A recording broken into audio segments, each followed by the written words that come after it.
Good afternoon. My name is Jim Conlan, and welcome to the latest edition of the Entertainment Show, where we look at upcoming TV series and movies debuting in Ireland this month. And up for discussion this week is a new sort of TV series. It's debuting on a new channel here in Ireland and the UK. It's Channel Peacock. It's in its infancy here under the Sky brand. It's 2 months in existence. It's got contracts to some of the big upcoming TV shows in America. It's got contracts to them. One of those shows is The Village. It's debuted on November the 16th. The first episode was last week. I'm delighted to be able to talk of one of the stars of the show, the one and only Frankie Faison, who played the role of Ron Davis. And Frankie, for all our viewers and our listeners, can you tell us a bit about The Village in terms of the premise of the show and what's it sort of about and the sort of underlying themes?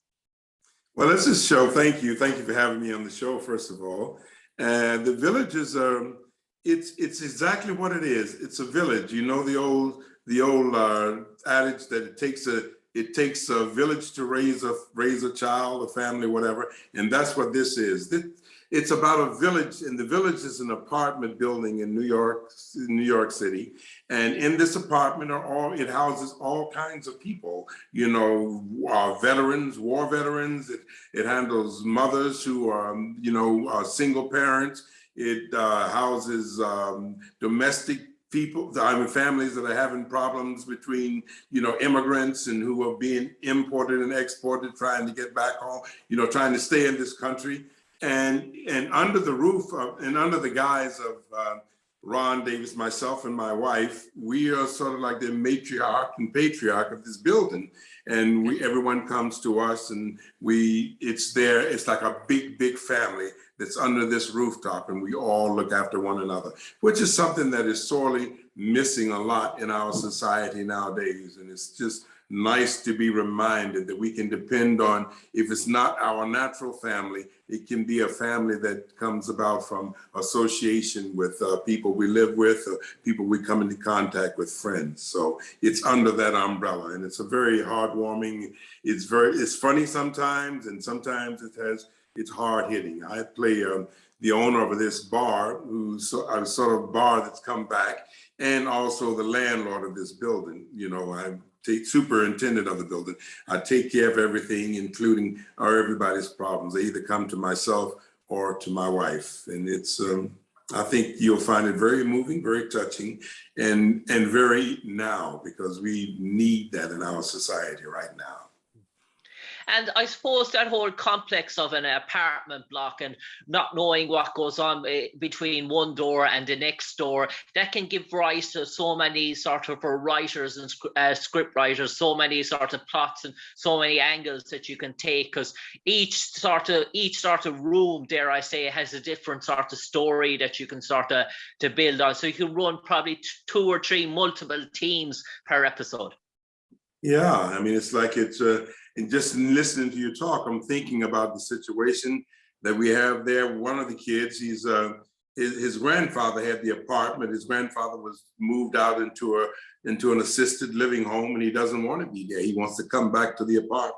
And it shows how the family, the village, they sort of surround him and welcome the grandfather back to help him to bring the grandfather back. It's very touching, multifaceted stories that come about from this. We have a war veteran who's coming back. He's lost a leg, and I'm not going to give away any of the plot, but his story is very interesting, because you'll find out it's connected to someone in the building, eventually. But like I said, I won't give anything away. But all of these stories, they're just, and there you find out that my character has this backstory, has an interesting story with his daughter. With his granddaughter and his son, and the mother it just goes on. It's infinite, wonderful stories, the kind of stories that occur in families, because as you know, families are, there are a lot of things that come along that comes to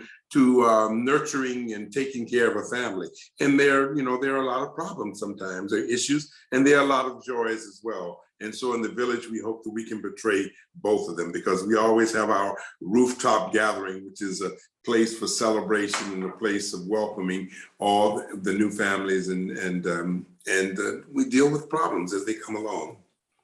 And Frankie, in terms of filming of The Village, was it filmed in a studio lot, or did you rent out was it offset in an apartment complex that you rented out in terms of that? And the shooting was sort of different rooms in that sort of apartment blocks, or was it all done in sort of one lot where you sort of build certain stages to replicate the sort of the inside interior of an apartment complex? Well, because the apartment is in New York City, we had the luxury of having wonderful, wonderful location areas that we could shoot and film. But we also have studio, which are the interior of each apartment. And, you know, of course, that is to control the environment so that you won't have to worry about the elements and all of that. But we go out. We're out in Lincoln Center. We're out in some of the very well-known places in New York and parks, and it's joyful. That part, that we're very fortunate to have that. Nothing better than having New York City as your backdrop and as a place of that you can show different locations and filming. And I suppose, Frankie, you're one of the main regulars of the first season. You've sort of 10 episodes in that sort of first season. Dare I say, you're not going to give away the plot, but it does sort of finish in terms of season one that leads to further sort of opportunities going ahead, dare I say, if it gets renewed for another season? Oh yes, you absolutely see that. That's always built into the character of the of any kind of series that you would have. You have to think ongoing how the story will go on and on. And so at the end of the 10 episodes, you will see certain things come to a conclusion, or seemingly a conclusion, and then you'll see certain things that are left open, and the audience will be asking, wow, I can't wait to see what happens next. You know, what's going to become of this? What's going to become of that? And I can't give away anything because I want the viewers to be able to enjoy the plot, the story plot, as it develops over this 10 episode period. But it's like I say, it's the kind of material that I really gravitate towards. It's about family. It's about helping each other, and it's and there is enough humor in it that people can laugh, but there's also enough intensity that it's heartfelt, and you can say, wow, I can relate to that because that happened to my uncle, or my cousin, or my brother, or my sister, my family. That's in my family. And this is all under the guises of this thing called The Village, which is a building, and it just goes to show that, you know, sometimes you have the families that you're born into, and sometimes you have the families that you inherit over a period of time. And Frankie, how did the opportunity come around for you to get cast in The Village? Was it one of those things where your management and talent agents saw the role, came to their desk, they thought it might be suitable for you, and you went for the audition, or is there an interesting sort of story behind it? No, the people behind it, the writer and creator, and the talent and the people behind it on the other end, they knew my work. I mean, I've been doing this for 50 years, so I've been around. And they thought that I would be a very good match for that. So I got a call, and they said, we would like for you to look at this script and let us know if you would consider doing this role. And I looked at it, and immediately I fell in love with it. I fell in love with the script. I fell in love with the writing, the producers, everybody. I mean, this village, it goes beyond just what you see on the camera. It's with the family of writers and directors and producers. We all have become so close. It's like we live the village within the village. So I felt very fortunate and blessed to have been given the opportunity to do this. And I hope that the audiences will enjoy seeing it as much as I enjoyed doing it. And to Frankie, in terms of the remainder of the year in 2021 and looking ahead into 2022, have you any other projects in the pipeline in terms of TV series, movies that might be coming across the pond, dare I say, in the near future for our viewers and our listeners to look out for? Well, there are a couple of projects that I'm very, very excited about. One is a film called The Killing of Kenneth Chamberlain.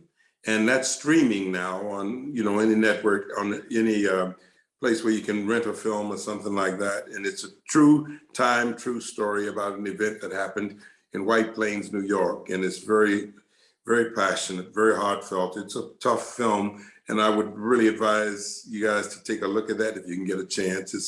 It's on HBO Max right now, and other streaming places. But that is got captured most of my excitement at this point. I've also just finished a film it's a history piece called the Emmett Till story. And that's a story you'd have to do a little research on. That's a part of our Black history that's sort of sometimes been swept under the rug and people don't know about it. But it's like it was one of the mainstays of the Black power, the Black movement, Black consciousness, raising the level of Black consciousness in America. And that's a very, very sad story. So both of these stories are true stories. And one is 1955 and one is in 2011. But they sort of parallel each other. And believe me, when I say they took everything out of me, out of my heart and my body and my soul and my skills, everything as an actor, I feel very passionate about them. So I would say The Killing of Kenneth Chamberlain and the Emmett Till, which will be out next year in the fall. But these are out right now. And Frankie, for the final 30 seconds, I'll turn it over to your character, Ron Davis. He might enlighten all our audience and listeners here in Ireland why they should tune in next week for episode 2 of The Village on Channel Peacock here in Ireland. Now, I'm supposed to say what again? I missed the first part. Okay, Frankie, we'll turn it over to your character, Ron Davis, and he can enlighten all our audience what's in store for them and why they should tune in next week for episode 2 of The Village here on Channel Peacock here in Ireland. Oh yes, tune in on Channel Peacock in Ireland, because episode 2 will introduce you to some new characters and some new situations, and you will see me, Ron Davis, tackling some personal problems, personal situation that's coming out of nowhere that no one would expect to be coming. And you will see, of course, you will see me embrace and love my wife, who is having a particular problem of her own, and embrace the situation, a friendship that I've made with an older guy, this older guy who is trying to get out of his home and back into the building. He's played by the wonderful actor, Dominique, I can't remember his last name, he's gonna kill me, but he played Junior on The Sopranos. But to Dominique Chianese, is it? Chianese, thank you so much. To see the two of us old geezers going back and forth, it's and then to juxtapose that against the situation with the war veteran and the youngster who plays Dominique's his grandson, you will be delighted. And I better do my part, because I'm the man who has to be the spearhead of all these roof parties and invite you all into my little bar where you're going to get some music too. So come on in. On that note, Frankie Faison, an absolute pleasure talking to you today as we look in joyful anticipation for episode 2 of The Village on Channel Peacock. Thanks for enlightening us. Obviously, Frankie plays one of the stars of the show, Ron Davis. No doubt, indeed, there'll be future seasons on the cards, and it'll go from strength to strength. But for the moment, Frankie, take care, God bless, and thanks for giving us the time to speak to us today. Thank you so much. Bye-bye.